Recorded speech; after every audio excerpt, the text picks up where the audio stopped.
What's up? Happy Friday. Happy Friday. Welcome back to another Shit Talk Fridays. I'm Gina. And I'm Evo.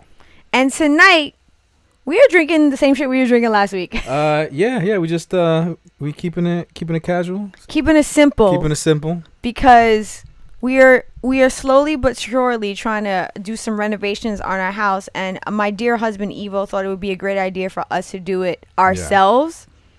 That's not working out so great. Hey, listen, save $1 here, save $1 there. Next thing you know, we got $2. $2. We got $2. A whole $2. And Edgar says, "Happy birthday, my boy." What's up, Edgar? Thank you very much, brother. I appreciate that.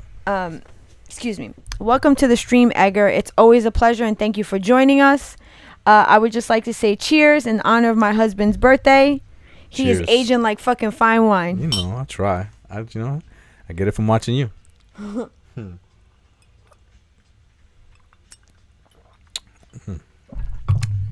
Oh yeah, that's some good stuff. That hit kind of different just now. That's that añejo.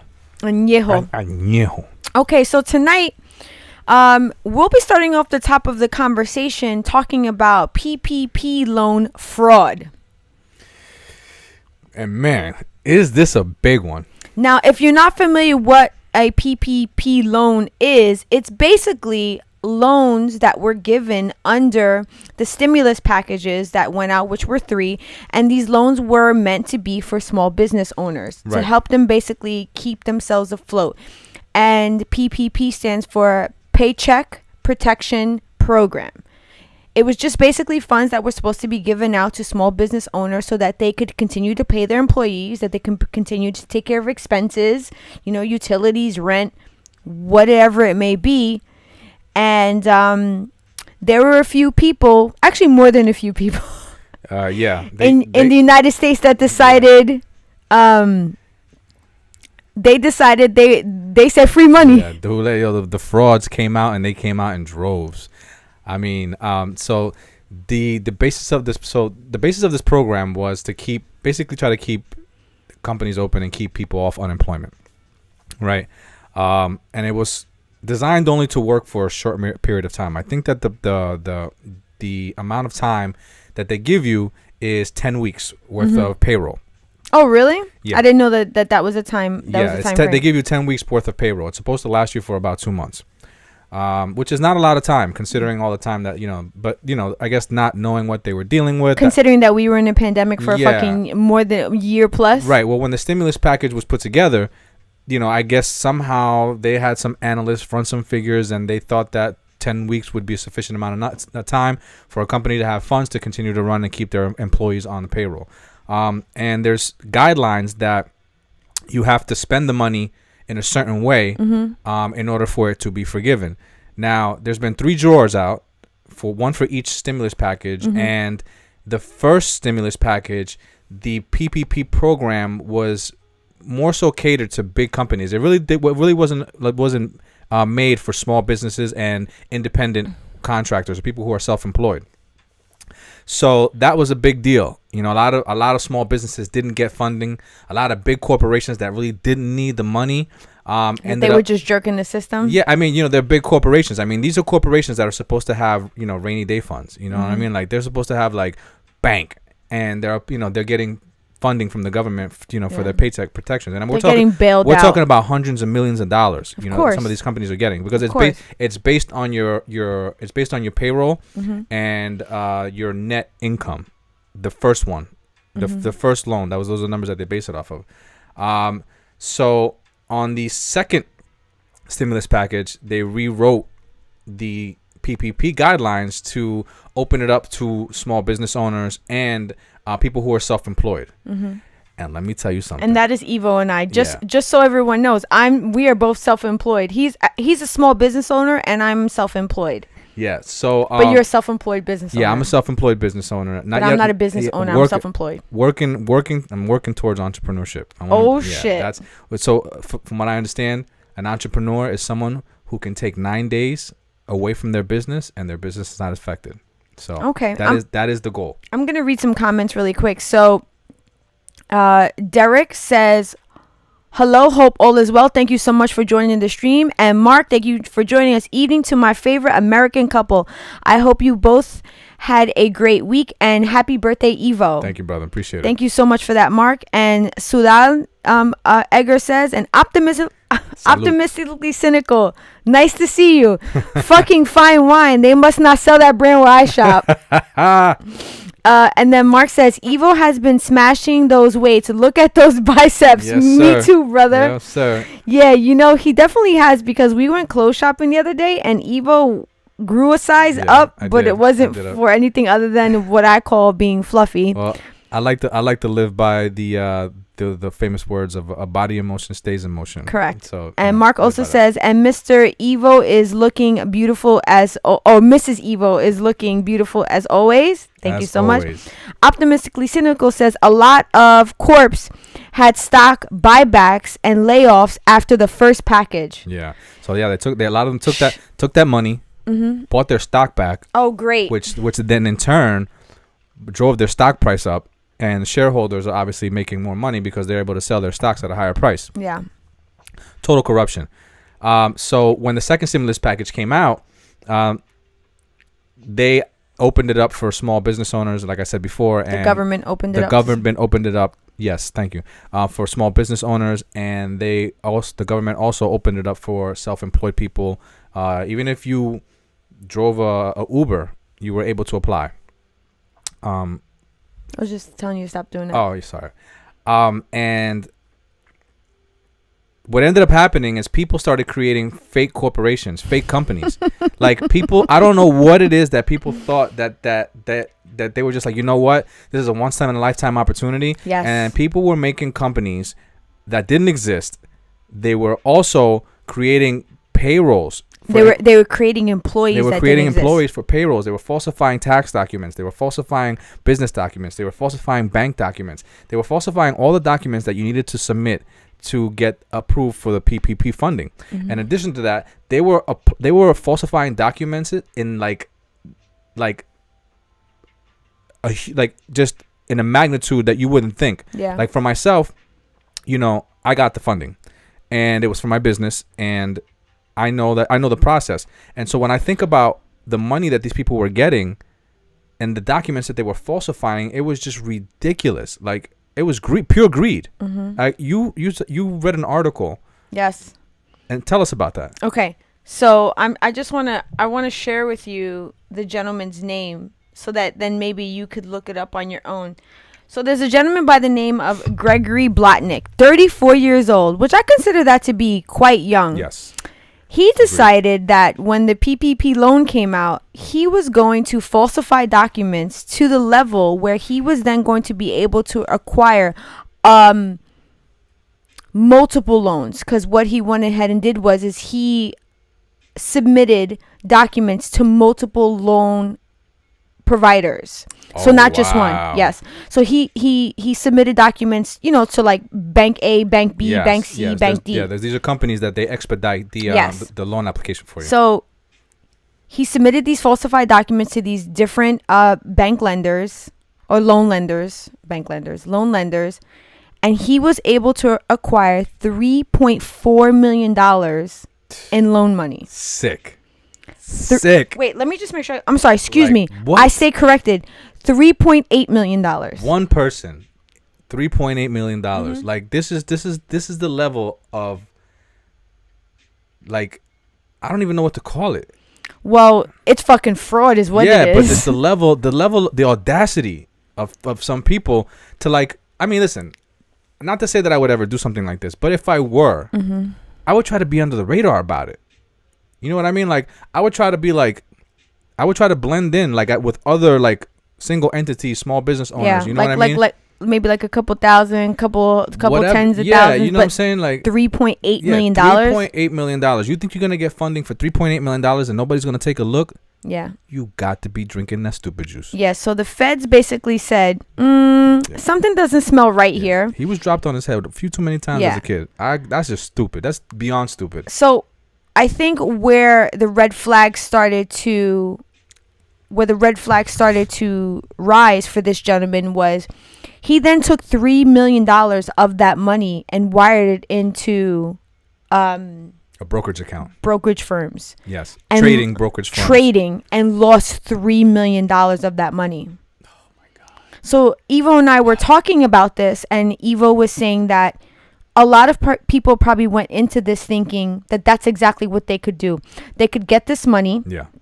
And it potentially could be forgiven. But if it wasn't, if they invested the money, And they could flip it. Yeah. They could double it. And then they could pay back the loan and they'd be Gucci. Yeah.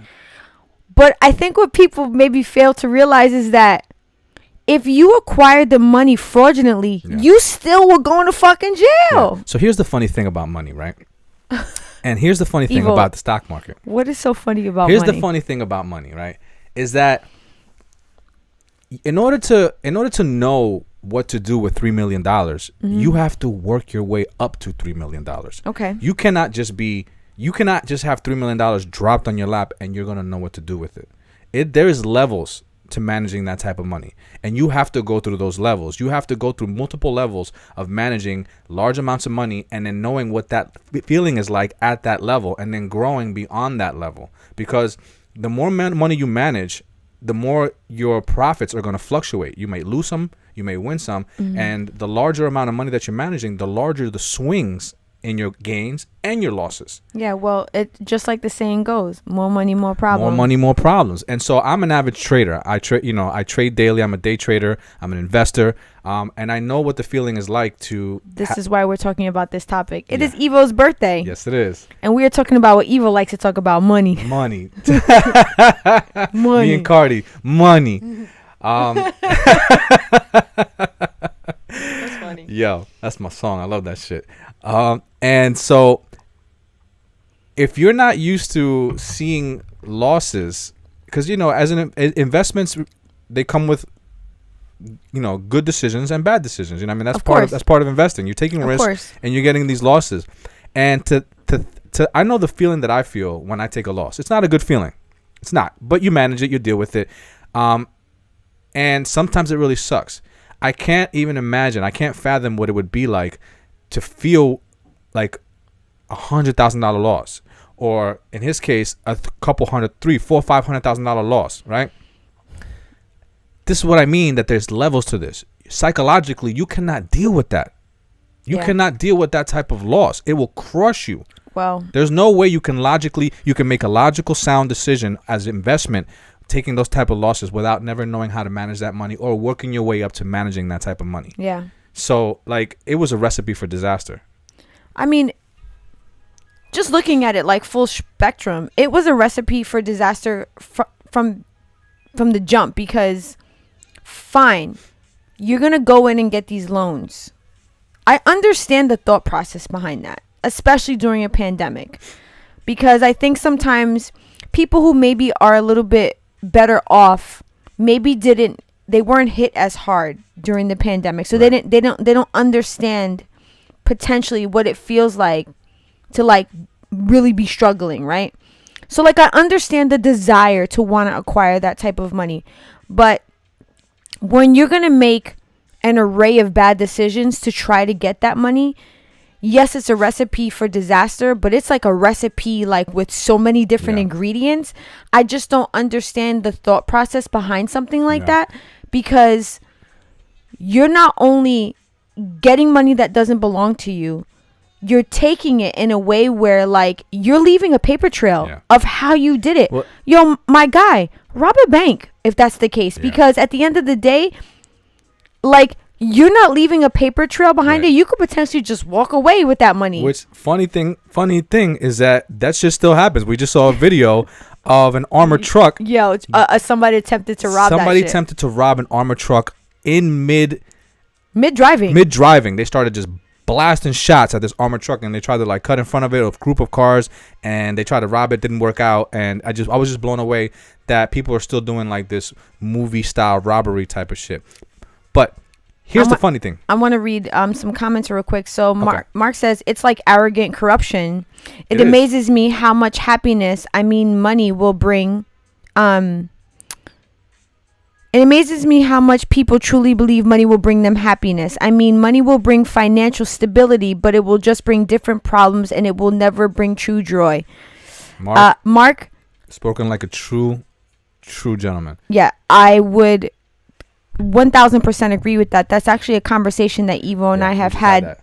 We've actually had that conversation recently, and it's something that I strive for as an individual. And I'm not saying Evo doesn't, but he's very diligent on securing financial security. That's so sometimes we have a difference of opinion. It's great. It's a great thing because we balance each other out like that. Yeah, and then and cause I'm English, I know the Queen, so she'll lend me some cash anyway. It's my money, and I want him. Mark, I need that number, Mark. Mark says that he saw the same video. Yes, it's crazy. That shit was crazy. But now here's the funny thing about the PPP loan, right? The paycheck. Here's the funny thing about the here's the funny thing about the paycheck protection loan. Right? Yes, you said it correctly. But there are 7 people currently on the stream. So please, if you're enjoying this stream, please go ahead and hit that like button. And also go onto the channel and subscribe to the notifications so that every time we go live, you get a notification and you know that we're about. I would say that most of the people that here are on with us are subscribed to us. Anybody else who's watching, I would appreciate the like. Go in there, like and subscribe and hit that notification bell. So here's the funny thing about the paycheck protection program. In order for it to be forgiven, you have to spend the money in a certain way. 60% of the money has to go towards payroll. It has to go into your business. Here's how it breaks down. 60% of the money has to go towards payroll, all right, if you're a business, and then 40% of it has to be used in the business. And in order for it to be forgiven, you have to show how you spent that money. It has to fall under those guidelines. If not, then it's not going to be forgiven. So you created this business fraudulently. You had this money transferred to you in your account. How is it that you think that you're just going to be able to just fade away into the darkness and not have to address the fact that this money either has to be paid back or forgiven, or you're not going to be pursued for this money, like by the federal government? By the federal government. You know what I mean? Like, it's just the dumbest thing I've ever heard of. Like, I just have no words for the stupidity of it. And the funny thing is that you get what you ask for, so take it because you asked for it. Y'all motherfuckers are going to jail. Like, you guys, and it's not even, we're not talking about county. And by the way, we're just not talking about guys. There was actually women that committed this fraud. You are absolutely right. Excuse me. There were ladies and gentlemen and women. They're going to jail, and you're not going to county. You're not going to state. You're doing fucking federal time. All right. I'm serious. Like, I know Evil's telling why you mad, son. Fed time is no joke. Like, there's 2 things I don't fuck with. It's taxes and the federal government. Okay. Yeah, because you know what? I feel like there's really no way around that unless you're like a fucking quadrillionaire. Their conviction rate is like 99%. And I don't think people know that. When the feds come for you, they come for you with an indictment. They have a full case against you. And once you go up against a Fed case, they don't lose. And I was looking up what are the jail term times that people are given when they are commit different level, because there's different levels of fraud that are committed. Right. Yeah.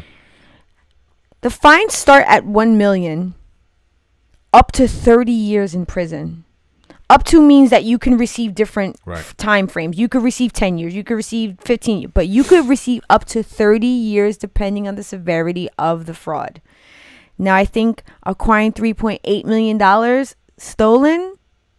And then you lost it? I think you're going to jail for like 30 years, my guy. It's not like you even got the shit buried somewhere, and hopefully your family can get to it, or maybe in 30 years when you get out. It's gone. $3 million of it is lost. Gone in the stock market. And the funny thing is, when you lose in the stock market, somebody else won. Yeah. Somebody got just one person, but he spread out $3 million over a bunch of people's pockets. And Edgar's saying the armor truck robbery was in South Africa, but there was no money in the truck, only cell phones. Oh, shit. Wow. Why are they running cell phones in an armored truck? Like, what kind of cell phones are these? Is it the gold inside the cell phones? I have absolutely no fucking clue. I would like to know. That's interesting. And then Mark also says, don't worry, because he knows the queen, and she'll get her to sort it out. Yeah? Yeah. She's good for it. So if you do the math on that, like this guy Gregory Blotnick, he's 34 years old. Let's say by the time his trial is over, because you know he's going to trial. Let's say his trial takes a year or two, because these things take time. He goes to jail when he's 35, 36 years old. Let's say he gets the maximum prison sentence, which is 30 years. My guy's not coming out until he's almost 70. Yeah, it's done. He's done. His life is over. His life is over for $3 million. Yeah, you're gonna die in jail. And that honestly kind of astonishes me that someone would take that risk, and that risk that he took is gonna take away his whole life. maybe he was living like a movie life. I mean, maybe he thought that he could invest his money into the stock market, right? And then he thought that he would double his money from 3.5 million to $7 million, right? And then he would be able to buy a fake identity, right? And he would be able to go live, in the coast of France and move all of his money offshore and have it in an offshore account. Right, and he was gonna go to a country that had like no extradition or something like that. Or maybe he was gonna buy Bitcoin and then spend all his money anonymously. Like, what? Oh my God, man. Well, you live and you learn. Unfortunately, he's gonna learn the hard way, because he's gonna learn behind a fucking 4 walls and bars. Yeah, I saw another one where it was a woman. Yeah, well, I'm assuming you're talking about the same girl that I am, the one who did it for a company. She was an employee of the company, and the owner, who was already under review for some other fraud thing that he did with FedEx, he got her to apply for the SBA loans. Oh my God. And she submitted fraudulent documents. Up to I think they received like almost 300,000. She's going to jail too. I can't with these people, man. But when I think about this again, I think that there are people that will look at this like on some let's fuck the system type thing, because I know of people and have known of people and have read and heard of things of people committing other different types of fraud on smaller scales, whether they're Are you on Wi-Fi? I am. Huh? Yes. Okay. There are people that are committing fraud on smaller scales, like people that commit fraud for like unemployment, people that commit fraud for SSI, people who commit fraud for welfare. There was a really big case in New Jersey, Lakewood, New Jersey, where a whole Jewish community, I remember that, was found to have committed like millions of dollars of fraud for Medicaid, I don't want to say welfare, but it was like, like food the stamps. Food stamp, but it wasn't just food stamps. It was Right. food stamps. It was Medicaid, and they had been found to basically falsifying their information, and there was numerous families that were indicted on some level for fraud. Yeah, well, that's the thing with the feds, is that they build the case around you. Like, once they find out about what you're doing, they let you sink yourself so deep in a hole, and they watch you and document. They build the everything case that on you're you, doing, and they build this case on you. And by the time they come, they got everything they need. They're gonna sleepwalk through the case. Yeah. With no breaks. So Mark says, I did steal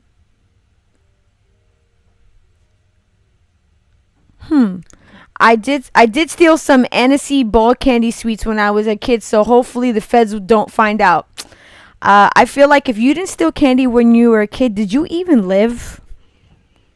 Yeah, right? Because that's part of being a kid. I think stealing is something that you have to experience as a kid just to know.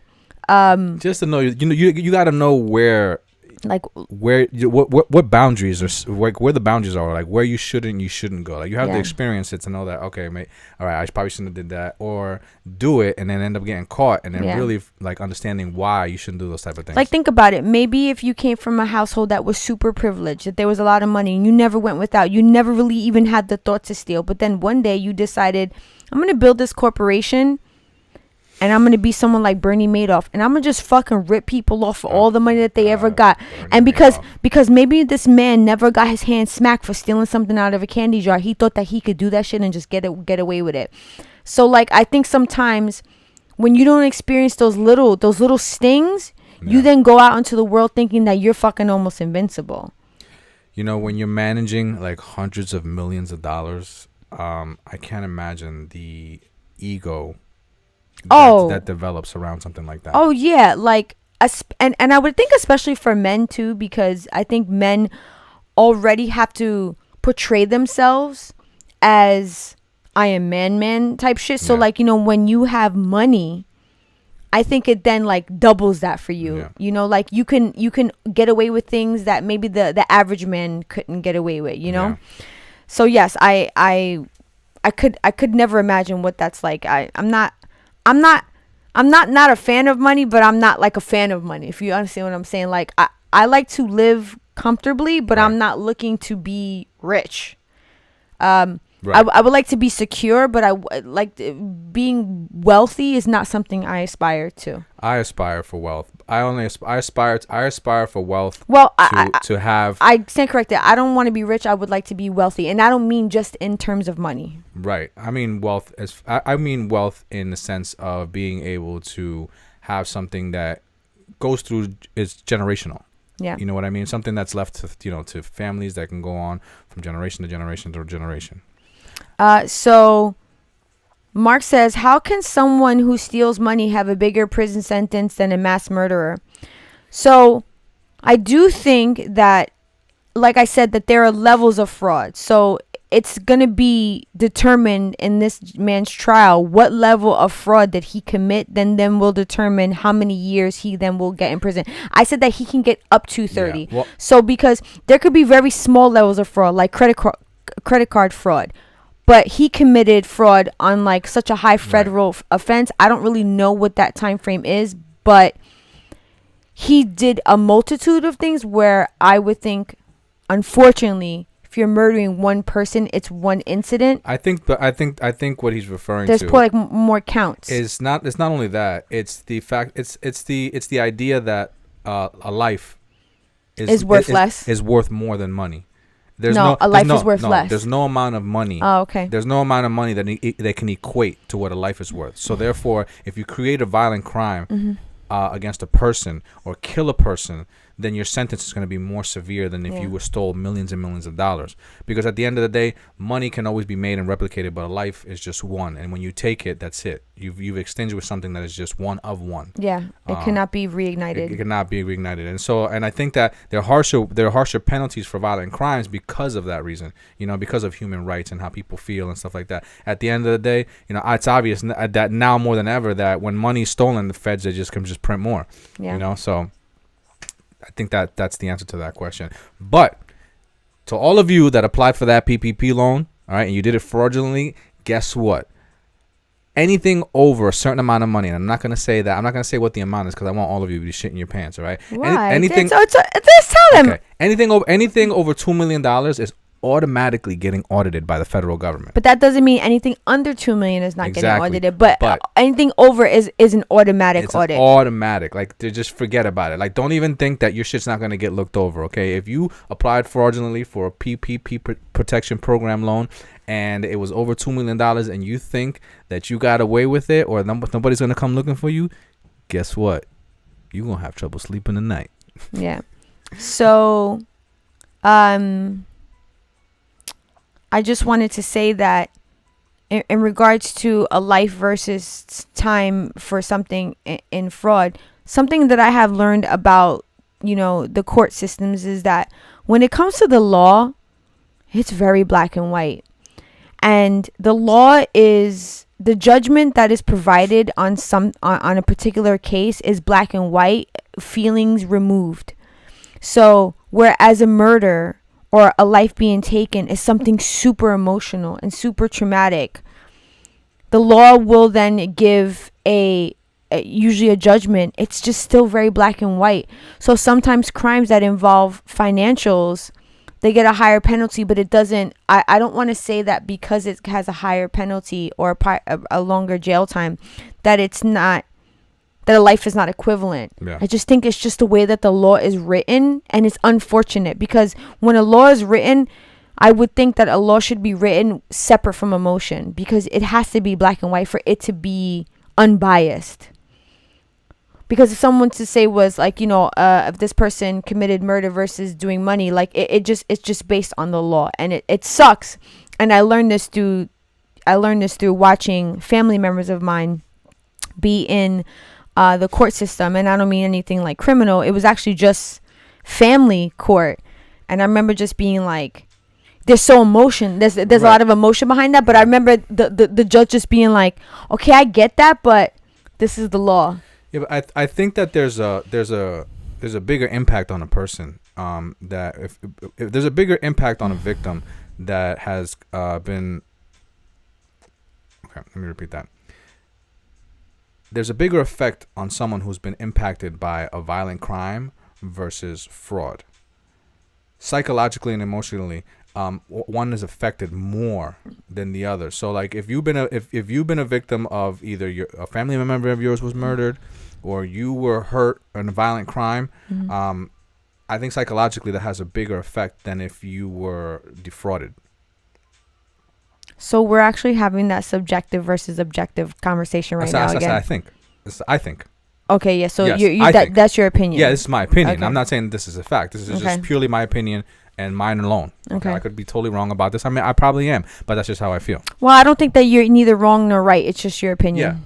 Yeah. So, Edgar says the cell phones were the latest iPhones and Samsung phones that can be in triple money in the black market in South Africa. Ah, there it is. And then Mark says, I took a lot of things when I was younger, especially virginities. Ha ha ha. High five, Evo. What's up, bro? And Edgar says, getting caught for a white collar crime is more serious than murder in a lot of states. And then Mark says, is the stereotype of black people being unjustly attacked by the police happening in a lot of the states, or is it a rare case? So I can't personally speak for that on facts because I don't know. But all I can say is that there are a large number of people of color just as a whole being persecuted by police unjustly. Would I say that it's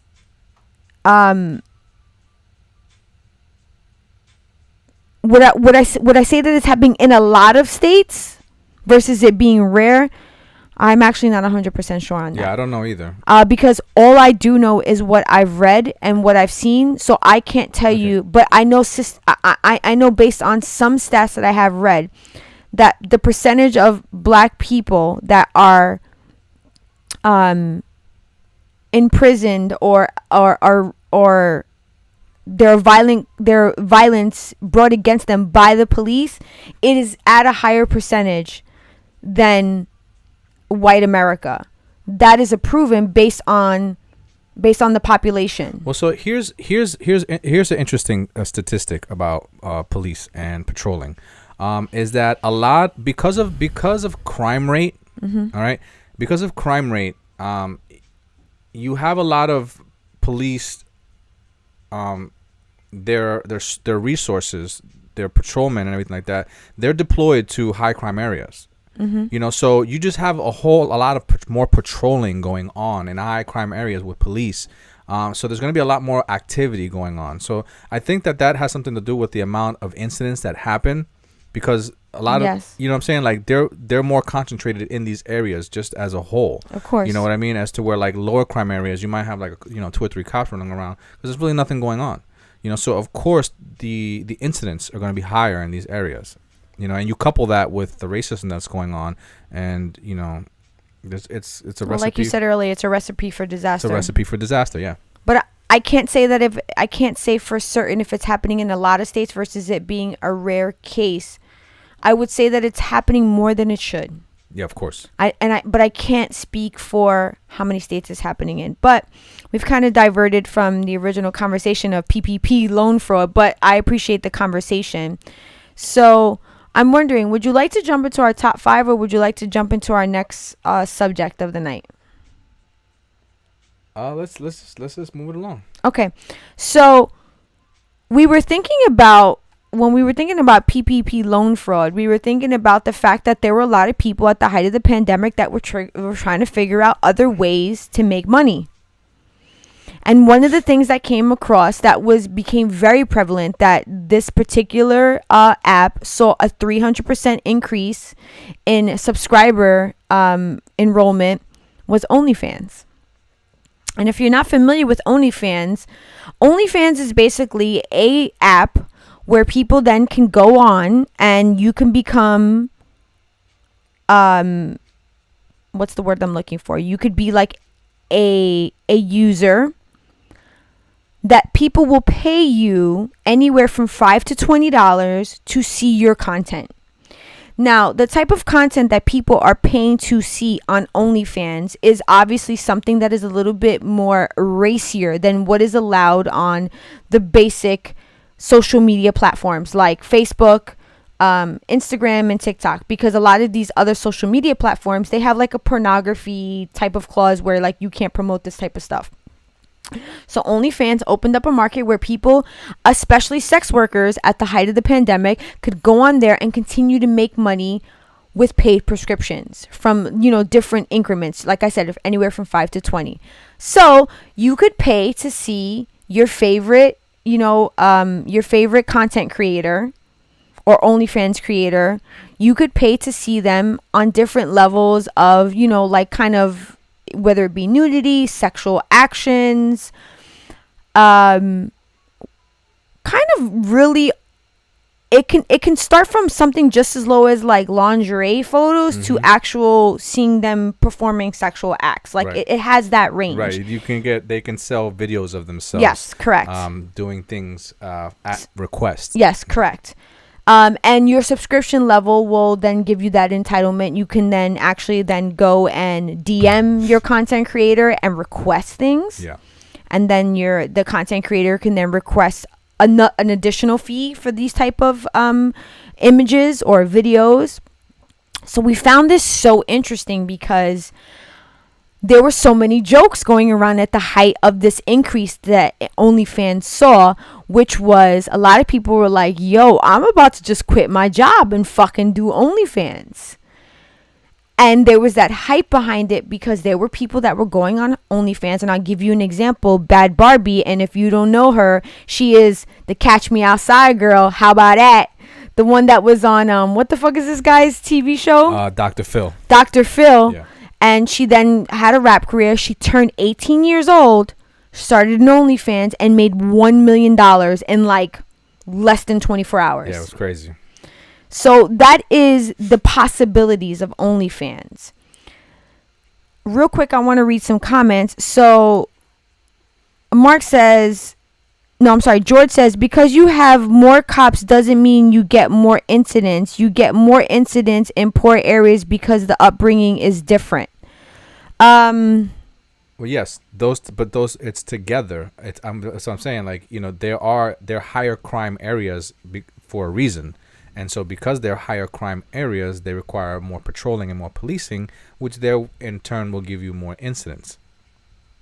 I mean, if there's no crime, then there's really no incidents to be had, I think maybe George is saying that just having more police doesn't necessarily equate to more incidents. I think maybe that is like what he's trying to... It's definitely, it's a numbers game. So like if you have an area that's low crime, then not only is it low crime, but there's not going to be a lot of police deployed in that area to patrol that area. Mm-hmm. So there's not going to be a whole lot of incidents. So you just have two things together that just don't result in a lot of numbers.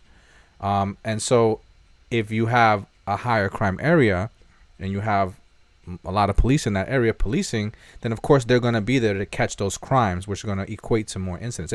Imagine if you had fewer police in a high crime area, then the incidents that the police are going to be able to document would be less. Okay, I understand what you're saying. That's what I'm saying. But I think what George is trying to say, just because there is more police doesn't mean that there are more incidents. Agreed. Like, do you get what I'm saying? I agree with that. Yes, of course I agree with that. But I understand what you're trying to say. Yeah. But what I will say is this. Me being a person that came from a lower income area, I will say that's not always necessarily about the upbringing, because it also can be due to the policing, because there are people in these lower income areas that are being over policed for very minuscule things. For example, George Floyd. This man was selling cigarettes where I know that there are more prestigious, more prevalent communities that maybe there's a lower crime rate, but there are these minuscule crimes that are still happening in these communities, like people consuming drugs, that go unseen because they have the security of their homes to conduct them in. Right. And that's something that I learned coming from a lower income community, that once I then start to go out into other communities that were more wealthy, I start to realize that a lot of the same things that were happening in the lower income communities were happening. But the difference is that when you come from a lower income community, it's happening on the streets because they don't have a home to do it in. But when people have more money, they have homes that these same activities can happen in. And to be honest, I saw it happen at levels in wealthier communities that was almost alarming to me. Or if the community is even gated. Yeah, because there was a level of access and money to things that wasn't afforded to lower income communities. So like, I always think that that's a funny dynamic. But anyway, so back to OnlyFans.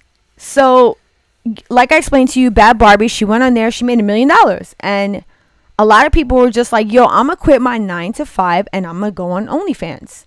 I mean, listen, that money will turn you out. So OnlyFans, like I said, was originally created to give sex workers a platform. So could you imagine at the height of the pandemic where it was social distancing, people on lockdowns, what are strippers doing? What are male entertainers doing? Being broke. What are people who create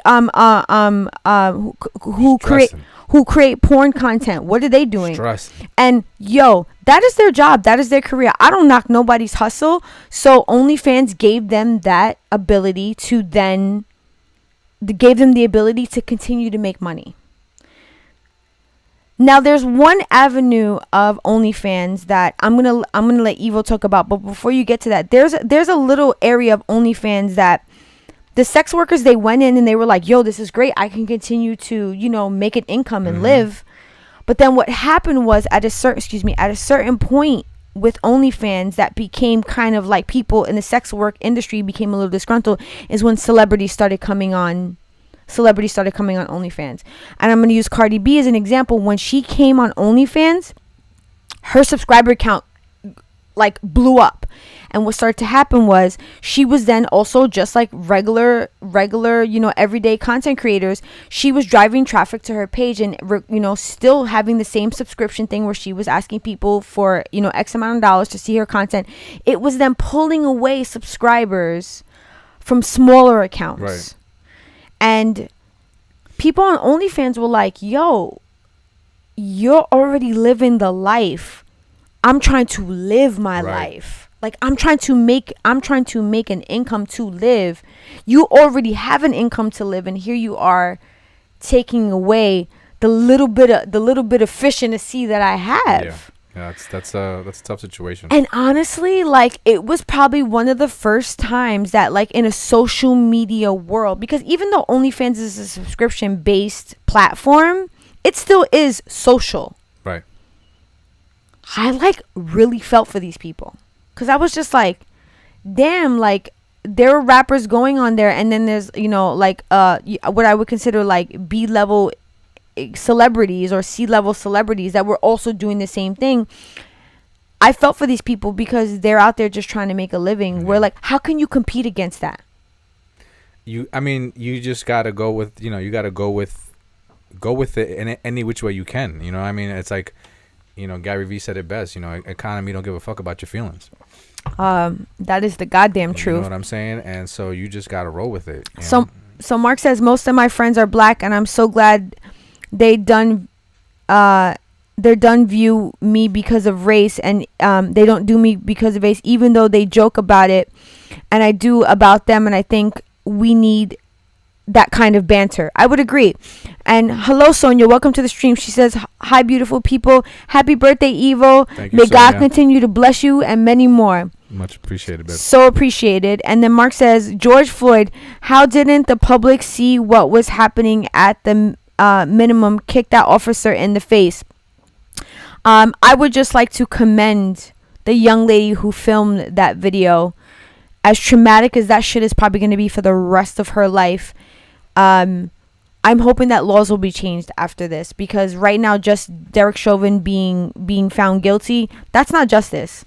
That's a man getting what should have happened. Yeah. But like, I need laws to be changed after They that. say laws are written in blood. I just want to know how much blood has to spill before something's done about these type of situations. Yeah, because it's unfucking real. Yeah. So, and then Mark says, if you see an officer leaning on someone's neck, I'm gonna jump in if it means stopping someone losing their life and a family losing someone they love. I commend you for that, because Absolutely. that potentially means that you're putting yourself in harm's way, and your freedom. And yes, and I would agree, your freedom. And it takes a noble person to do something like that. It's a scary thing, when especially like someone like Evo and I, we're a mother and a father, we have families to worry about. You just can't sacrifice yourself like that. But then I think sometimes you have to think about what is the greater good. Yeah. But yeah, so OnlyFans, me and Evo were talking about like the darker side of OnlyFans, and I found it so interesting because honestly, at the end of the day, when it comes to the sex work industry, I found OnlyFans to be something that allowed people that were creating content on there safety. Yeah, I think that it definitely brought a level of safety, considering that you don't have to be out there interacting with people one-on-one in sketchy places. And some, I have no idea what it's like to be a worker in the adult entertainment industry. But I do commend those people for going out there and satisfying a need that there's obviously, a want for this type of business, but there's a danger, And we were talking about that comes with that, and it's interesting. So I was watching an interview with a girl, and she went and opened up an account with OnlyFans, and she said that she was going to go on there just to kind of sell pictures of lingerie for herself. She went on OnlyFans to sell pictures of herself in lingerie to make a little bit of money. And she said, that was okay at the beginning, but not too long after that, the DM started coming in like, oh, no boob, damn, can I see a nipple? How much? $20 for a nipple, $100 for a nipple, and at that point you're able to make videos of yourself and send private videos to people instead of just putting it out there. Private videos to people for a little bit more money, so that you can make a private video of somebody maybe showing a little bit more for like $200. But then there's a power trip that exists among men and women on the site that have money, that like to see how far their money can get them, how much of a person is willing to bend over the power of their money. And all of a sudden you start getting requesting, $100,000 for a meetup. Wow. $200,000 to fly out to another country to spend the weekend, all expenses paid. And next thing you know, like, you're selling yourself for sex. So something that you just started doing just as for a means of making a little bit extra money, all of a sudden spirals into now you're selling your body for sex. And it's like you get sucked into it because the amount of money that's thrown at you is ridiculous, she was saying. And the more and more that you resist, the higher these offers get, because again, it's a power trip. It's to see when it's a power trip on the user's end. Yes, if you have a lot of money, it's something that you just like to see. That these people like to see their ability to make someone bend, or like they would say on Game of Thrones, bend the knee. For the money. And she had to close her account because it was just too much. The money is that tempting. When people are throwing money at you that you've never seen in your life for a moment of your time, it's like all of a sudden your morals go out the window. So something that you decided to do just for, a little bit of a side thing, all of a sudden turns into you throwing all your morals out the window and selling your soul for money. Wow. I had actually no idea that was something that was happening on OnlyFans. Yes. And because I read some interesting facts about OnlyFans that I thought, like, I was a little like, oh wow, I never thought that would potentially be a possibility. Yeah. And I would just like to say, Felix, welcome back to the stream. It is so nice to see you. Thank you so much for joining us. Surprise. Yes. And we are here to celebrate Evo's birthday. It's a great present for us. And Mark is saying OnlyFans is like celebrity or YouTube porn. Nah, I wouldn't say that. I would say that you could go on OnlyFans and see someone just in lingerie for $5. Yeah, you can do all that. You can see someone pouring honey on their feet. You know, they got weird fetishes and stuff like that. It could be from the smallest, kind of sexual fantasy to potentially to the more extreme. And then Edgar says, to open Pandora's box, when are we going to hold humans accountable for their actions and stop calling out true police officers for doing their jobs in a hypersensitive time? Okay, to open Pandora's box, when are we going to hold humans accountable for their actions and stop calling out true police officers for doing their jobs in a hypersensitive time? Well, there was an incident recently that actually addresses that, where they had the officer that pulled up on a scene, and when he pulled up on a scene, there was two girls fighting and there was a guy on the scene, and when the officer pulled up, the one guy comes over and tries to kick the girl in the head, and then the other girl that was there pulled out a knife and tried to stab the other girl in front of the cop. Okay, I saw this. And when he, with his body cam on, he pulls out his gun and shoots the girl with the knife. Mm-hmm. I mean, you want to talk about precision, action taking, saving someone's life in an instant? I mean, that is the most commendable thing that I can ever see a police officer do. I mean, I can't even imagine what it's like to be in that situation and have to make that split decision. And then at the end of the day, have to go home knowing that you just killed somebody. I can't. But, that's their job. That's what they sign up for. They sign up to serve and protect, and they take an oath for that. And I commend officers like that. But there is this other side of abuse of power and cover-ups of crimes that commit that happen within this force of people that needs to be addressed. I want to say that it's a loaded question. What I want to say is this: if you're going to ask when are we going to hold humans accountable for their actions, cops are humans. And they should be held accountable for their actions, regardless of them being police officers. I think that they are not above the law. They are there to enforce the law, but they are not above it. So if a police officer is doing something outside of the parameters of the law, they should be held accountable. Absolutely. And I think for a very long time that has not been the case. But I think many people have been held accountable for their actions when they are committing some sort of criminal act. So that's honestly all I kind of have to say about that. I do think that I don't know personally if I agree with saying that we live in a hypersensitive time. I would say that we live in a hyper publicized time. I think that our access to media is on a level 1,000-fold, where 20 years ago, you didn't hear about these type of cases. So how could you not expect the population to react the way that the population is reacting when they're constantly being fed this type of information? Yeah. So whereas 20 years ago, maybe you picked up a newspaper, maybe you caught the news at the right time, maybe you heard something from your neighbor, this type of information wasn't being allotted to you the same way it is allotted to you now.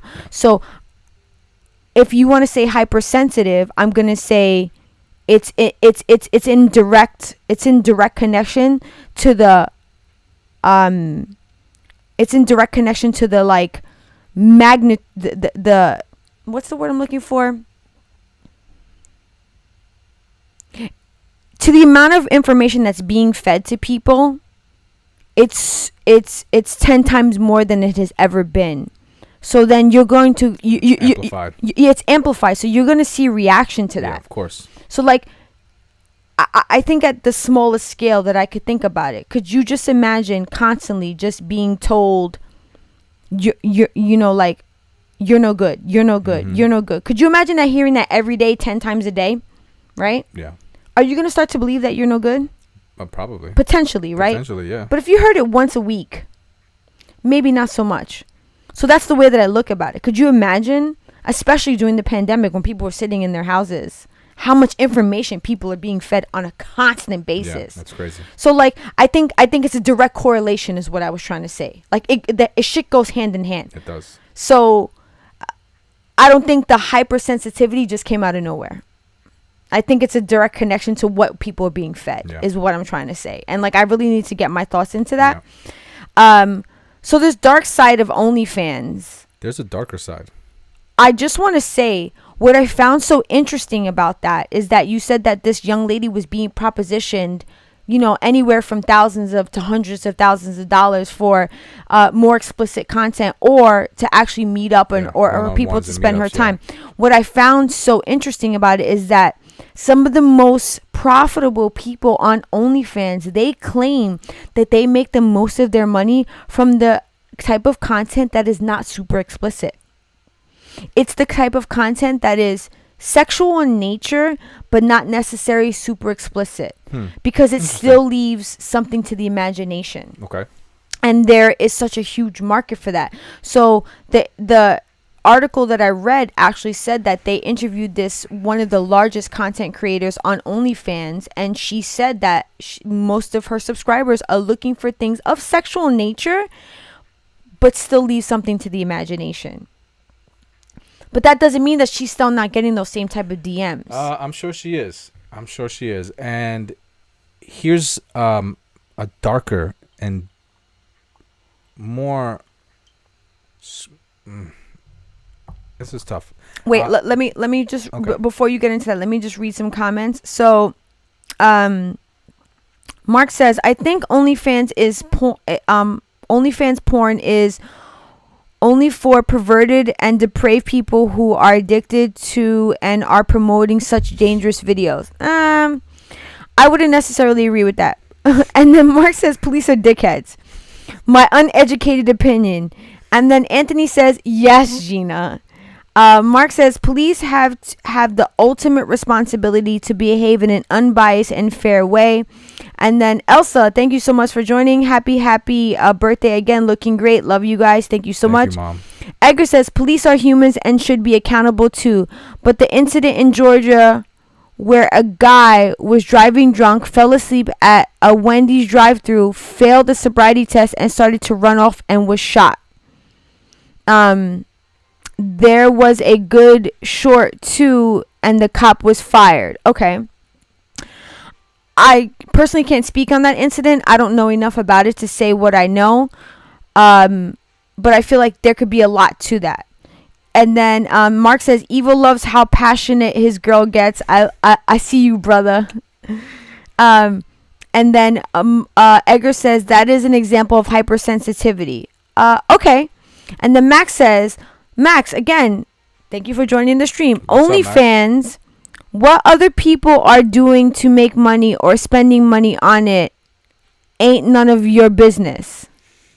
I would agree with that. Well, so there is an exception to that, to the rule on that comment. Okay. And that there so a big problem on OnlyFans is underage girls trying to create fake profiles. Oh shit. To make money on OnlyFans. They are drawn in to the amount of money that can be made, and because of their lack of experience and immaturity, they're just drawn into it, like unknowing of the dangers that lie behind it.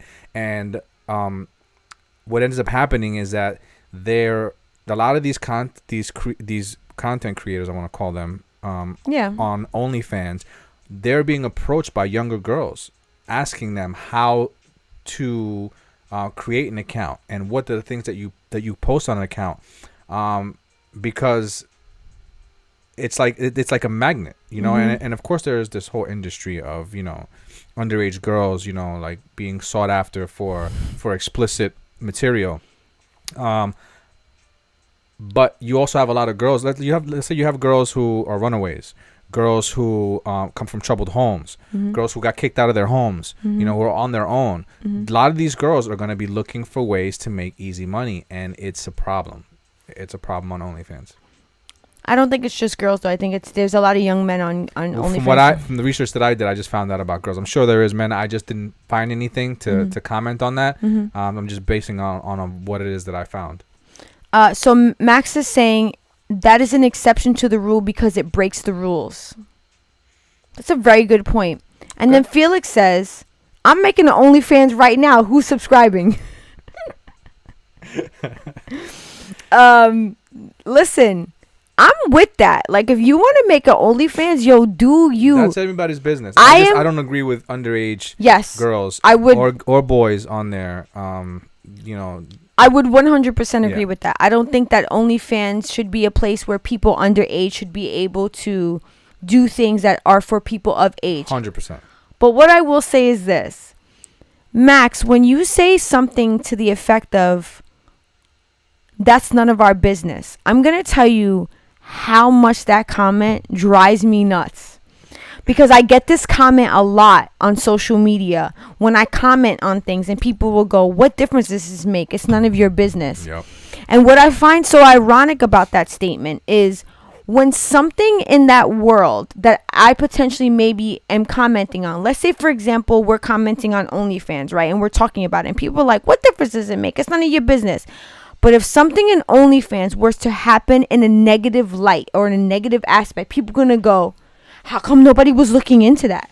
How come nobody was talking about that? People then will say someone should have made it their business. Right. Well, I always find that left and that right so interesting when people will be like, but it's none of your business. But when it is something that is put out into the world, I can make it my business. Yeah, absolutely. And that doesn't mean that I'm still not living my life and doing what I need to do. But that doesn't mean that I don't have the right to look into something. But I understand what Max is saying. Yeah. He's saying that, like, these people that are on OnlyFans, that they have the right to do whatever they want. I just kind of wanted to comment on that comment of it not being someone's business. Here's the like a little bit of a gray area on that. OnlyFans has no legal liability to search their platform for this type of content. For underage people? For anything. Now it is part of their agreement that this type of stuff is not supposed to go on their platform, and if you're caught on their platform or reported, you're going to get banned. And if there's any legal repercussions that come with it, you are liable as the uploader. But there's no liability on OnlyFans, no requirement by law for them to be able to be responsible, because that would open up like a floodgate of liability cases if they were in charge of having to monitor and keep all of this content off of their site, and if it wasn't on their site, then they were responsible and liable for it. So therefore, part of their agreement is that they're not liable. They're not required to find this stuff. Well, I think eventually it probably will happen, because then you have a platform like Facebook where eventually they started to be, then people were like, no, you need to be held accountable for the type of content that is being, because when the whole election came about and people were saying that there were things from Russia being put on Facebook that they were falsifying news that were then swaying people's view on certain things. People wanted Facebook to be held accountable, so I think eventually it will happen. But right now, I think they found a loophole. But I'm sorry, you were talking and I smiled. I didn't want you to think that I was laughing at what you said. I wanted to read it. I could totally tell that. Okay, so Mark says, don't forget about those girls that are looking for a plumber to fix their sink. And then Amanda says, happy birthday, Evo. Amanda, thank you for joining the stream. I appreciate you. And George says, it would be like, let's see. So George says, it would be like Google being liable for what comes up on their website when you search for something. Yep. Shit. Could you imagine that? Could you imagine Google being liable for the shit that people search, George? That would be insane. It kind of reminds me of the movie that Evo and I just watched, Chaos Walking, where you could hear the men's thoughts. Yes. Could you imagine that? Like them just being like, oh, somebody just looked up how to build something super illegal. Google, you're getting fined. And then Mark says, so when my ex tied me up and uses me for her pleasure, does that mean I was abused? Because if it does, then woohoo, sign me up for more. I'm going to have to high five Evo again. You know it. And Felix says, look at what happened with Uber. That's a very good example. Eventually, very Uber was, people went after Uber because they did the same thing. Oh, these people that are working for us are self-employed. Yeah. Well, it's funny how the Uber had this system where you had to Wait. So Felix says a guy driving got beaten up and he won in a case against Uber because he was driving for over 40 hours a week and etc. Yeah. So the company was held liable. But I think the biggest thing with Uber was that you had to follow certain guidelines. Like you had to follow certain customer service guidelines. You had to follow certain you like your speed was monitored. If you had any complaints that were put up against you, they would limit the amount of calls they would send you. And there was like all of these things that you had to fall under. Like it was almost like if you worked for a company, but at the end of the day, they didn't want to call you an employee because they didn't have to give you benefits as if you were an employee, but yet you had to act as an employee because you were working for them. Mm-hmm. And then so there was this big thing like it's either I'm working for you and you give me benefits, or I'm self-employed and I do things how I want to do and you just pay me for it. Yeah. You know what I mean? And so that was the big thing with Uber. So that's OnlyFans, ladies and gentlemen. That is OnlyFans. I would still implore people to do that shit. I mean, listen, at the end of the day, just know what you're signing up for. You know what I mean? Like, you have to understand that, to every yin, there's a yang, and the grass is not always green on the other side, because if you pick up grass and look at the other side, the shit is brown. Listen, I will say this. Not everybody is cut out for certain things, because I get trolled relentlessly on TikTok.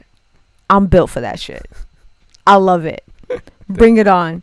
Gina gets... They didn't know you thrive for that right, shit. I live for it because I just find it so funny. I always think about this one video that I saw about how I could potentially be arguing with someone from Australia. Mm-hmm. And that person could be 13 from behind a computer. I just find it so hilarious. I just think it's crazy how you throw it back. And they don't see it coming. Because I just think it's so funny. Like, oh, you woke up today and you chose violence. Come at me, bro. You want to gangbang on bacon? Right? I'm ready to go. So I do know that there are these world on these social media platforms. You have to kind of be cut from a different cloth to be able to withstand the heat that can come from these things. Yeah, I've seen a lot of videos of content creators breaking down just because they can't take it. They can't take all the negative criticism and the hate comment and people telling them to go die and all types of crazy shit. Felix, what do you mean by what's wrong with Brown? Ain't nothing wrong with Brown. I'm not really sure exactly. Who said something was wrong with Brown? But Felix also says, I woke up and chose petty. That's Evo. Evo, I think I said this on a previous live. I call Evo petty wop. Be petty as fuck. I call Evo petty wop on the regular because Evo will be like, oh yeah? And I love it. Evo will be like, I ain't making coffee this morning. I'm like, oh my God, don't say that petty wop. I will hit you where it hurts. I will put you up on a pedestal and have you floating up in the clouds, and then one day just kick the leg out from underneath that bitch. My God. Just to be petty. It is so painful. Oh, Felix was saying the other side of the grass. Oh, he said, what's wrong with brown? Nothing wrong with it. It's just don't think that shit is green. That's all.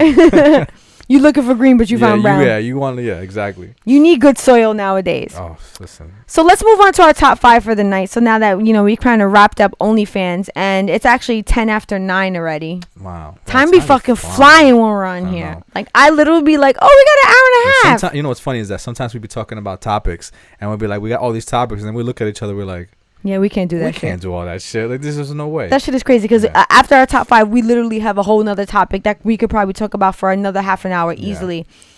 Maybe we'll talk about this tonight. Let's see how I feel after the top 5. because I don't have any more drink, but I have to paint cabinets tomorrow, so kill me.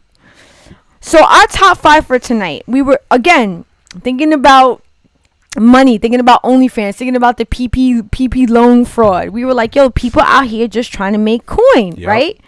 So we said, let's do a top 5 about the top 5 worst get rich quick schemes. Say that 5 times fast. Top 5 get rich quick schemes. No. Top 5 worst get rich quick schemes. I can't say that 5 times fast. Listen, as I was typing it, I was saying to myself, dear God. You're not getting me to say that shit. That would make one hell of an edit. And Felix says he's really missed it here. Felix, we have really missed you because... we've missed you, Felix. What did you just say? I said, I probably said something that I shouldn't have said, but for real, we missed you, look, Felix. He said, for Ricks. You're like, for Ricks, bro. Because I can't tell you, ladies and gentlemen in the audience, how many times Evo says something and I look at him and I go, what did you say? You know what, though? I caught one on you tonight. Did you? Yes, I did. Okay, great. We're gonna point it out later. I'm just gonna say this, and I'm just gonna say this on the live. There are many times that Evo and I will be having a conversation, and he'll say something to me, and I'm like, "What did you say?" And he'll be like, "You heard me," but because we're not being recorded, I have no evidence. But last week's live, Evo said, I want to say maybe like 4 or 5 things. I don't know what the heck he said. And I was able to play it back. And the gratification that I got from that was the best thing that I ever felt in my whole life. I was like, you see? You like to add weird letters to words. He said, Evo says Staten Island. Staten Island. Staten Island. Staten Island. I just said it again. He added a T to the D. Like, I don't know what you said, and I played it back like 4 times. He was like, Staten Island. And I was like, Evo, it's Staten Island. It is what it is. But I was so happy that I had the evidence, because Mama's going to roll with it. So, Mark says, Evo, where was my high five for smashing the homies? For smashing the honeys. Oh, the honeys. Sorry, I didn't see that. As lovely as they are, it doesn't beat catching up with your crazy videos. Aw. Yeah. Well, I mean, I hung that jersey up a long time ago, my brother. So, yeah, I'm gonna have to just circle back around to that. Okay, so wait, I want to read some comments really quick before we get into the top 5. Here we go. So, so Edgar's already chiming in about our top 5. So he's saying Robin Hood trying to act like E-Train. Yo, for real. Wait, and then Max says, I got called out on that all the time over here in Iowa. It's the accent, bro. Oh, he's talking about you saying Staten Island. Oh, yes. But Evo's not from New York.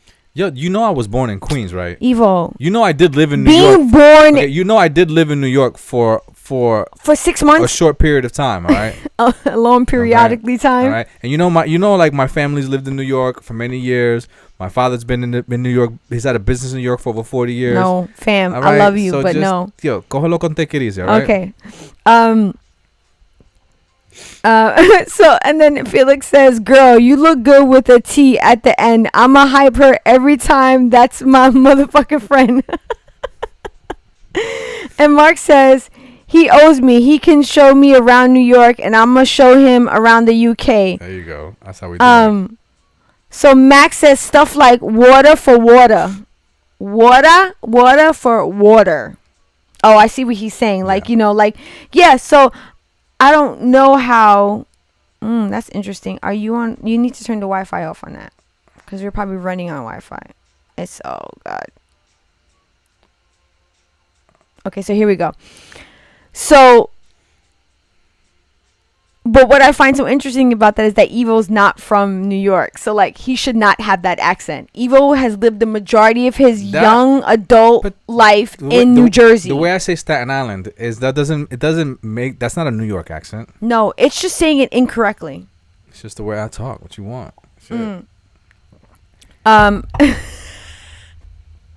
So Queens acts like it's part of Long Island. The bridge is over. The bridge is over. I'm just surprised he didn't bring a KRS one. All right, so let's get into our top 5 tonight, because now it's fucking almost 9:15. We only got 15 minutes before we wrap this up, unless we decide to go a little bit longer. I was afraid to go longer before because of what was happening, but now we potentially could.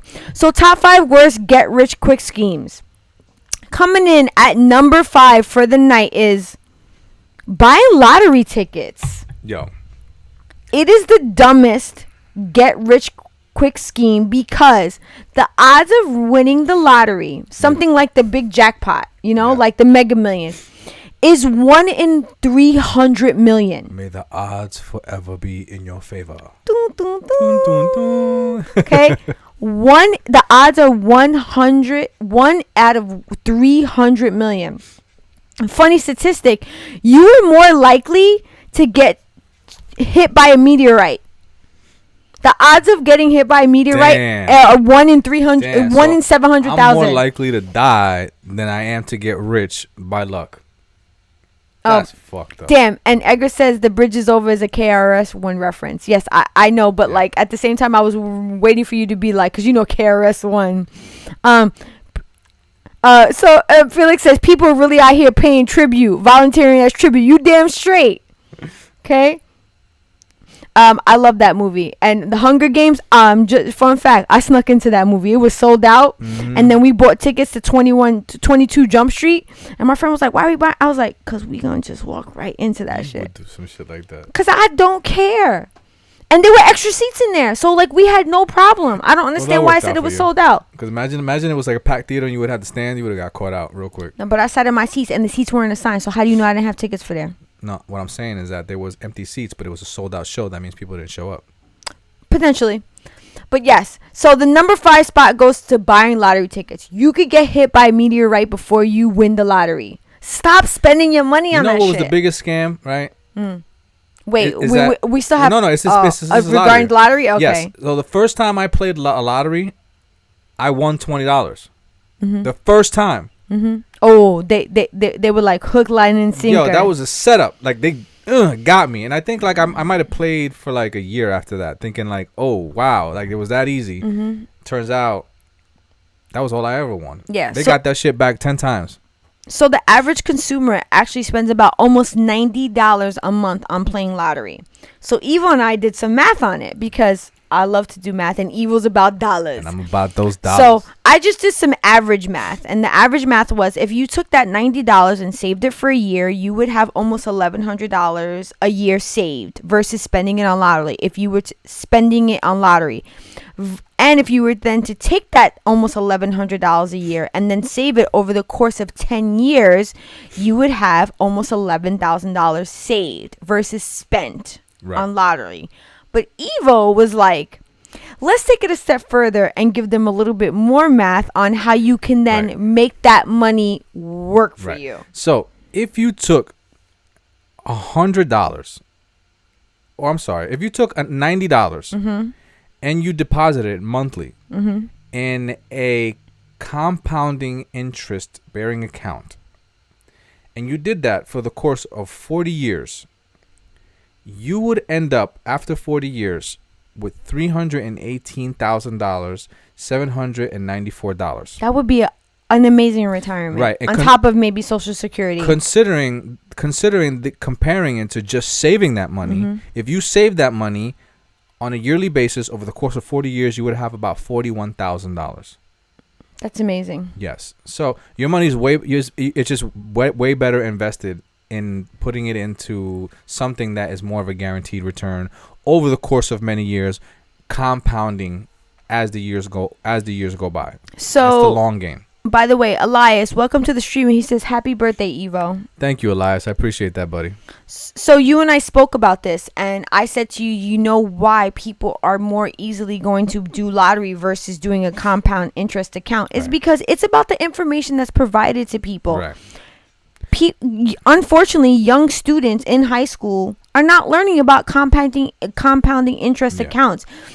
But they watch people in their family, maybe their parents, their grandparents, or their aunts and their uncles buy a lottery ticket and maybe see them win 20, 30, 100, 50, whatever it is, and say, oh, maybe I'll try that. Yeah. So there's a lack of education behind that type of investment. Yeah. Where you don't really need to have an education on how to play the lottery. So to me, that's the fucking booby trap. Yeah. And that's why it's one of our worst get-rich-quick schemes. Because when it's too good to be true, my man, it's too good to be true. $1 in a dream. That's exactly what it is. And Felix says, I learned how to budget and fix my credit. Fuck school systems. Because they ain't teaching that shit in school. I will tell you that I was surprised to learn some of the things that one of our older sons was learning. He did have two classes actually in high school that were for personal finance. And it taught him how to manage his personal finances, which was having a bank account, checking. And that was a stark difference from my education. Yeah. I learned nothing about finances in school. I learned about it in college because my degree was business. So I understood economics. I understood, financial investments. I understood like how to look at things on a business aspect. But that's because my degree. So could you imagine if you then decided to go into college and be an art major? You're not learning how to have a compounding interest account. Not happening. This is information that I think that should be given, but it's also withheld for a reason. Because they don't want everybody knowing this type of shit. No. They want everybody to play the lottery, though. No, listen. And when we say we mean the man. Listen, it's unfortunate, but in order for you to be rich, people have to be poor. In order for you to be winning, somebody's got to be losing. Of course. You know what I mean? So there's a system designed around for people to lose so that others can win. Yeah. And it's just the way the cookie crumbles. And that's the way the cookie crumbles. That's the way the cookie crumbles. Back to you, Jen.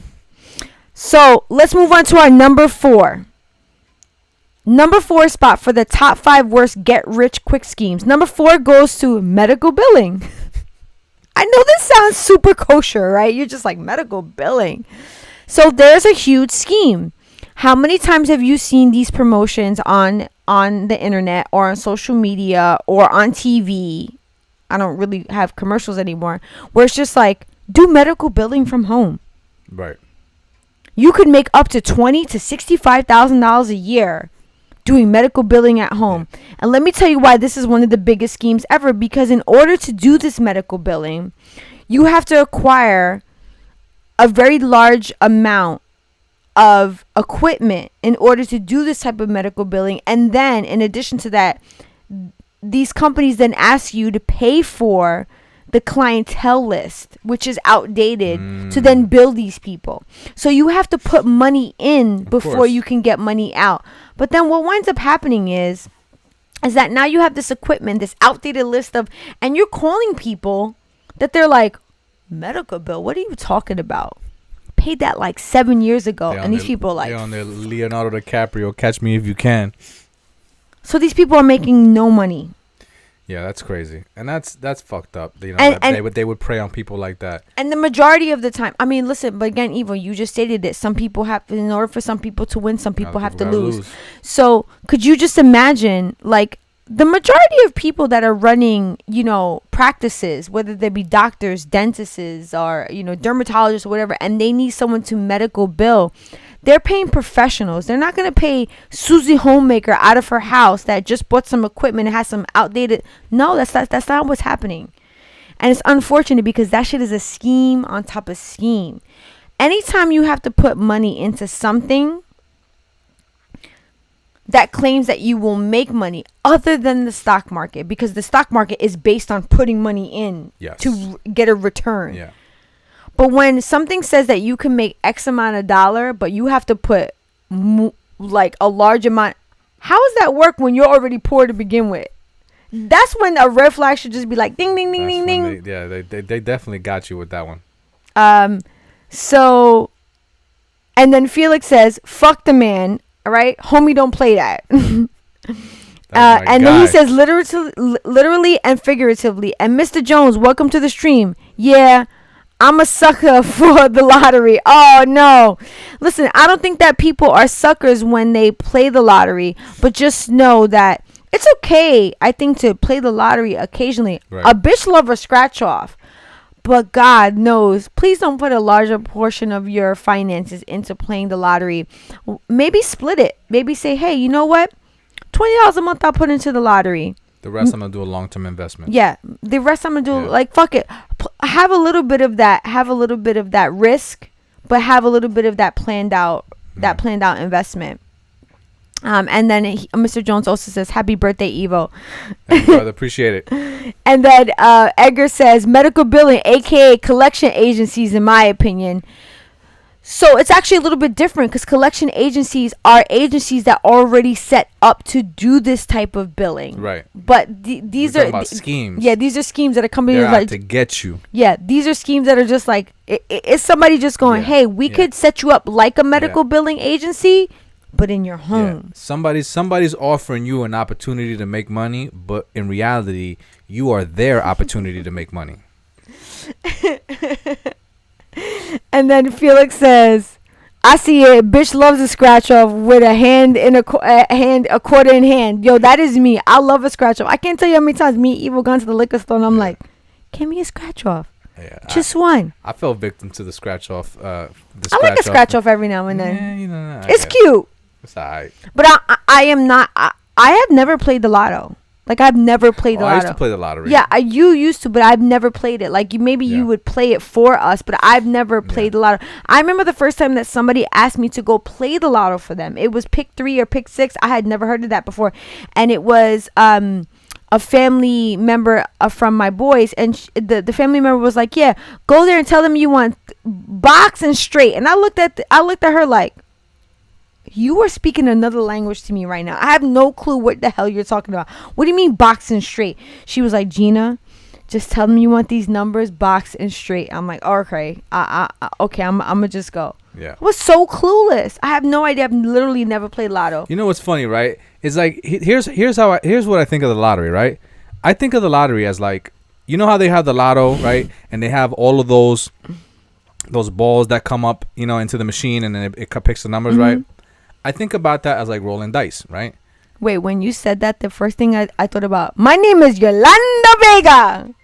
Yes. And I'm here with the New York Lottery. The first ball up is 4. Right? Yeah. So you think about how many number combinations on there, and I think of like a set of dice. They have different numbers on each side, and then you roll the dice, and you're looking to hopefully land a number that you want. So now imagine it rolling like 60 different dice, and hoping to get a roll combination that's going to match up with a number that you just picked. I can't.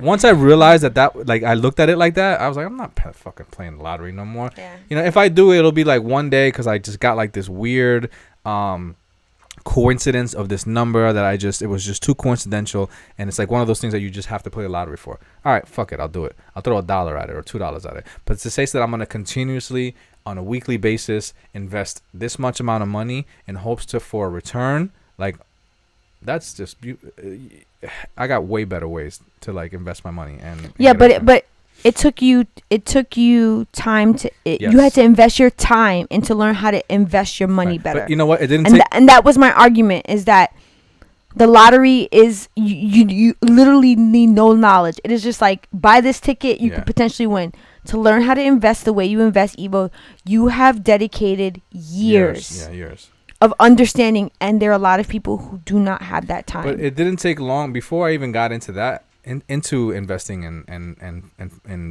finance and economics.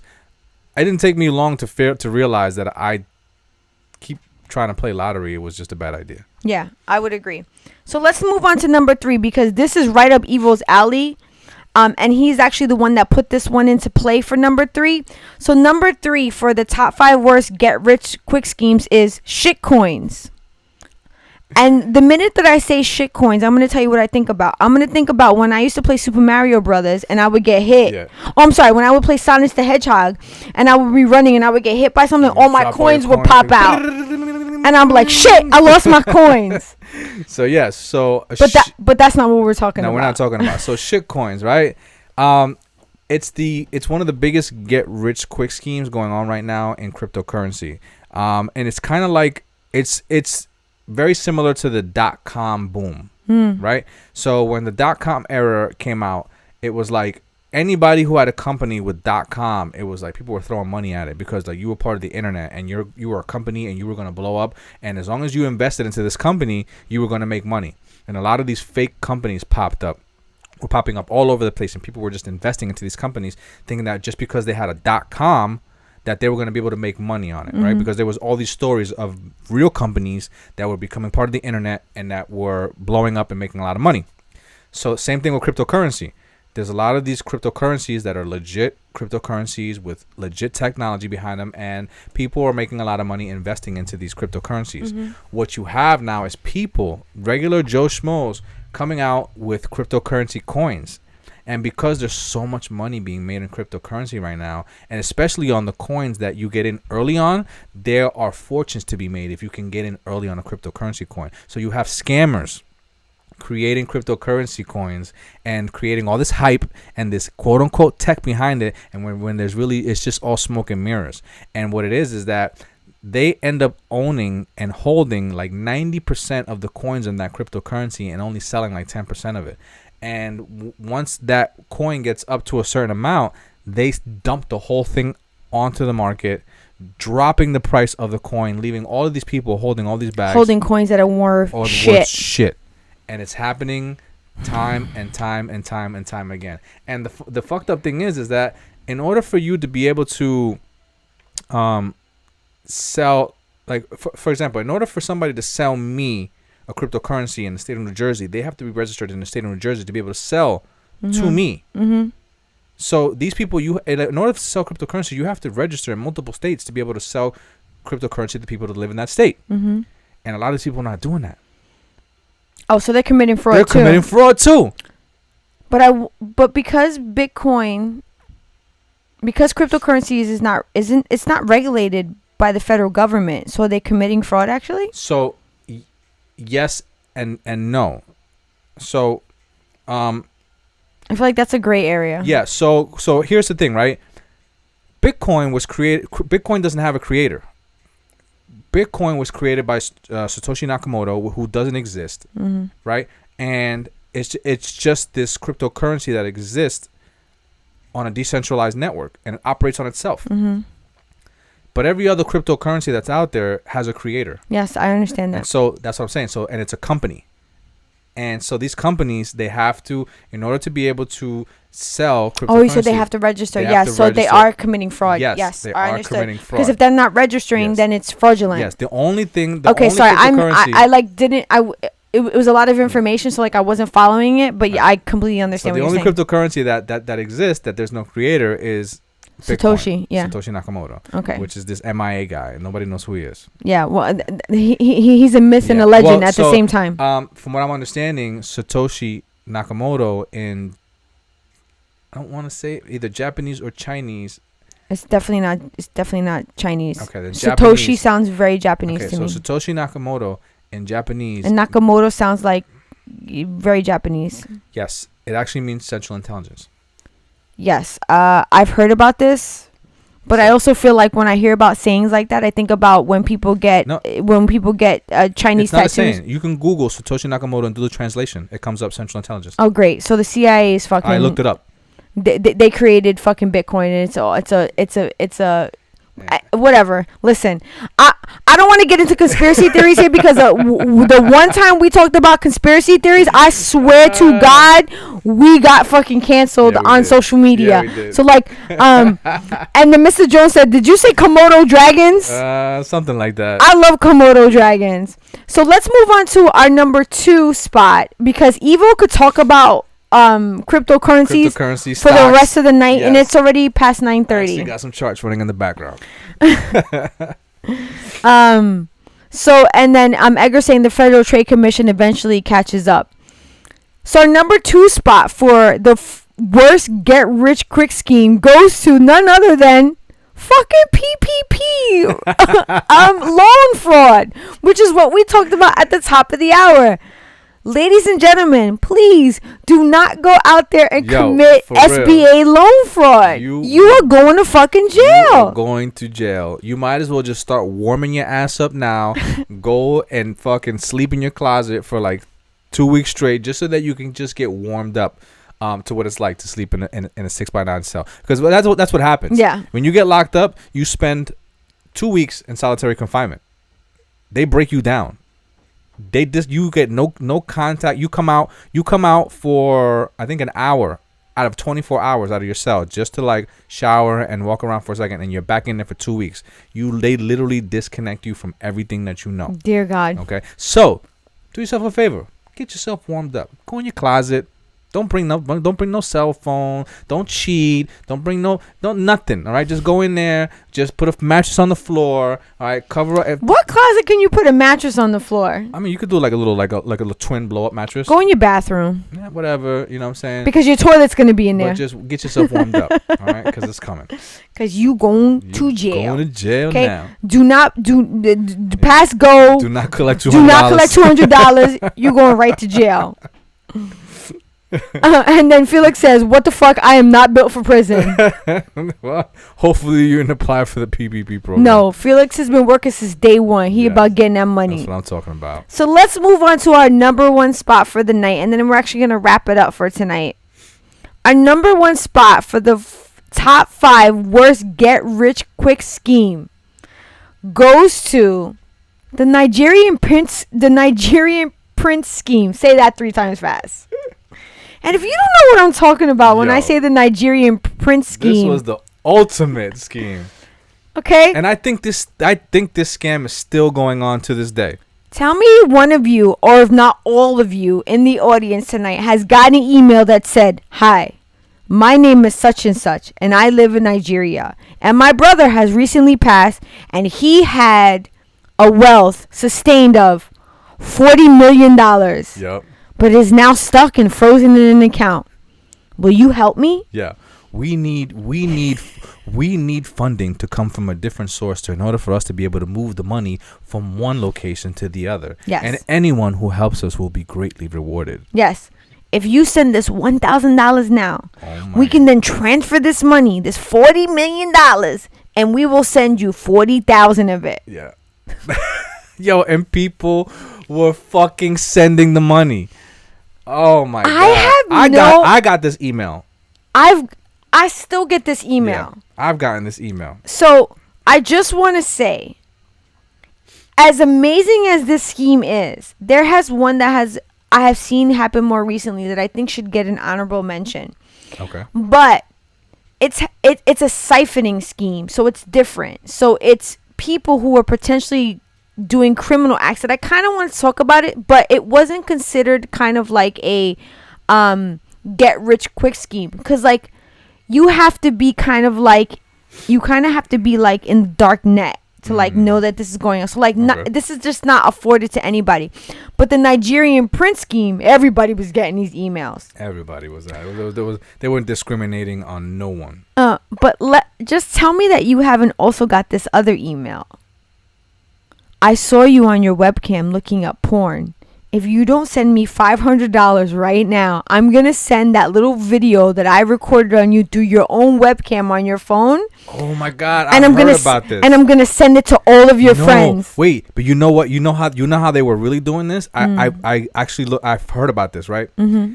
What they were doing is that they were preying on these dating websites. They were preying on dating websites, mm-hmm. right? And they would like send you messages instantly, mm-hmm. when you signed up for a dating website. Mm-hmm. You know, interested in you. "Hi, how you doing? Would love to meet you." Very aggressive, and then kind of like start this kind of like back and forth with the messaging, and then get you to send them nudes. And then once you sent them nudes, they would be like, "Ha, we got you. We got you nude. You want us to delete these photos? Send us all this money, or we're gonna." And then all of a sudden, like they would look up your, they would look up your social media profile, and they would send you proof that they had you on social media and threaten to expose you on social media if you didn't send them money. That's not something I've experienced, but I will say that I've received that. "I got you looking at porn. I'm going to send this video to all your friends." I replied to one of those emails. I go, "Send it to everybody. Send it to my mother, my father, my uncle, my sister." Imagine. But I'm just saying. Yes, of course. I love talking to these people. I was like, "Oh, you got video of me? What site was I on? Did you catch me on Pornhub? Yeah. Shit. What was I watching? Was it good? Did you like it?" I love fucking with these people. And they be so mad because they don't even respond to me. Right, but see, you know what's funny is that you could, but you confidently know that you didn't do that. Imagine that. Evo. Imagine no. But listen to me. I understand what you're saying. I don't even care if I did. But you don't. I'm not embarrassed about that kind of stuff. But you know what? You're in a situation in your life where you don't have to be embarrassed about that. But not everybody has that luxury. You know, maybe somebody stepped outside I would agree. of their life. I would agree. You know what I mean? Kind of like trying to explore something. I would agree. And got caught in a situation. Shit. Damn. You got a notification over there. Yeah. Damn. It'd be like, Karen, we got you showing titties on titties. Mm-hmm. Send me $1,000 right now unless you don't want your hubby Kevin to know. And Karen would be like, shit. Send it to him. But yeah, so that was our top 5 for the night. We thought it was pretty funny because, like, I was just like, damn, these are the things that they be getting people. Mm-hmm. And I'm sorry for you if you've ever gotten caught by these people. Real, thankfully, we've never fallen victim to any of that shit. But and then Felix says someone was watching furry midget porn. Listen, I think it's so funny. I was like, did you enjoy what you were seeing? What was I watching? I like to watch a lot of stuff. I don't care about that kind of stuff. But yes, I can see what you're saying. There are probably people out there that are probably doing it. And then Edgar's saying that scheme, and he's talking about the Nigerian prince one, was in a Law and Order episode. Yo, because that shit was the ultimate get rich. Yes. Yo, and there were a lot of people that lost money. People with that shit, or they would come and there was people like you. They would yes, there was constant stories about like women from the Midwest like falling for these things and like sending their life savings. God. Like people, they're promising these people like the more you send, the more you will make back. Oh my God, that blows my mind. Yeah. Anyway, that brings us to the end of our night. We really enjoyed this evening with everybody that joined us tonight. It was so nice to talk to so many of you. And again, if you enjoyed the stream, please drop us a like. We greatly appreciate it. Hit that subscribe button. Hit the notification bell. Yes. All that in a bag of chips. Yes, sir. And we will be here with you next Friday. But just a heads up. The following Friday after that, which would be the Friday of the 22nd, May 22nd, we will not be here. We will actually be on vacation. However, it won't be this Friday coming. It'll be the following Friday coming. We're thinking of doing a pre-recorded session so that there will be something for everyone to view on Friday, but there will just be no live interactive chat. Yeah. But we would still love for you to view it and then comment in the comments, and then we can have another conversation about that on the following Friday, which will be the following Friday of Memorial Day weekend. So again, we'll see you next Friday. We would love to do a pre-recorded for you for the following Friday, but we would love to hear from you. So leave in the comments here if you would like to see that content for us. Let us know. But until then, we will see you next Friday, and thank you for everybody for joining us. Yo, peace out. Peace out.